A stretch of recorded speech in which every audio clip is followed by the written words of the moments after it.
भारत का संविधान, पर क्या हम सच में इसे जानते हैं? चलिए कुछ मिनटों में जान लेते हैं। वो जो सबसे अहम हिस्से जो हर भारतीय नागरिकों को जानना चाहिए, वो पहला है मौलिक अधिकार और दूसरे हैं मौलिक कर्तव्य। सबसे पहले बात करते हैं मौलिक अधिकारों की। ये वो अधिकार है जो हर भारतीय नागरिकों को संविधान द्वारा मिले हैं, बिना किसी भेदभाव के, चाहे जाति, धर्म, लिंग या भाषा कुछ भी हो। अब जानिए ये कुल 6 मौलिक अधिकार। आइए एक एक करके समझते हैं।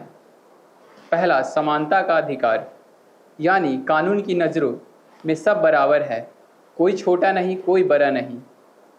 भेदभाव कानूनन गलत है। और दूसरा, स्वतंत्रता का अधिकार, आपको बोलने की आज़ादी है, विचार रखने की आज़ादी है, देश में भी कहीं जाने, रहने, काम करने की आज़ादी है। लेकिन याद रखें, आज़ादी के साथ जिम्मेदारियां भी आती हैं। और वो तीसरी जो अधिकार है वो है शोषण के विरुद्ध अधिकार। बच्चों की से मजदूरी, मानव तस्करी या जबरन श्रम सब कुछ गैर कानूनी है। चौथा, जो धार्मिक स्वतंत्रता का अधिकार देता है, आप कोई भी धर्म अपना सकते हैं या बिल्कुल भी नहीं। भारत एक धर्मनिरपेक्ष देश है और यही अधिकार उसे मजबूत बनाता है। पांचवा, सांस्कृतिक एवं शैक्षणिक अधिकार, जो हर समुदाय को हक और उसे अपनी भाषा, संस्कृति, परंपरा को बचाए और आगे बढ़ाने।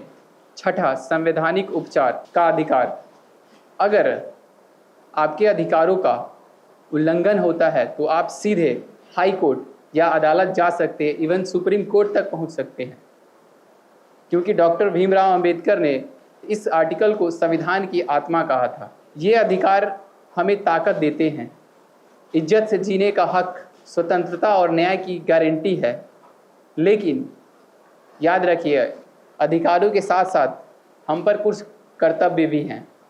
आइए अब इन पे बात करें। मौलिक कर्तव्य ये साल 1976 में जोड़े गए थे 44th अमेंडमेंट के द्वारा, और ये हमें एक जिम्मेदार नागरिक बनाता है और योगदान करता है। और ये हमारे जो 11 मौलिक अधिकार है, जानिए उनमें से कुछ जरूरी बातें। पहला, संविधान, राष्ट्रध्वज और राष्ट्रगान का सम्मान करें, हमारे सांस्कृतिक विरासत की रक्षा करें, देश की संप्रभुता, एकता, अखंडता की रक्षा करें, जब जरूरत हो देश की सेवा एवं रक्षा करें, सभी में भाईचारे और सौहार्द बनाए रखें, पर्यावरण की रक्षा, पेड़, पानी, हवा और एवं वैज्ञानिक सोच, मानवता की खोज की भावनाएं विकसित करें, सार्वजनिक संपत्ति की रक्षा करें और हिंसा से जितना भी हो सके बचे।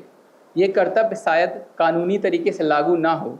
हमारे लोकतंत्र की रूह है कि देश केवल संसद में बैठे नेता नहीं चलाते, बल्कि हम नागरिक अपने काम से भारत को आगे बढ़ाते हैं। तो सोचिए, क्या हम अपने अधिकारों को जानते हैं? और उससे भी जरूरी, क्या हम अपने कर्तव्य को निभा रहे हैं? देशभक्त बनने के लिए आपको वर्दी की पहनने की जरूरत नहीं है, बस एक जागरूक एवं जिम्मेदार नागरिक बनिए। यही असली देशभक्ति है, क्योंकि अंत में संविधान को हम भारत के लोगों ने ही बनाया है और वे हमसे बनते हैं, और हमें ही उसे जीना है, संभालना भी है और अगली पीढ़ी को सौंपना भी है। जय हिंद, जय भारत।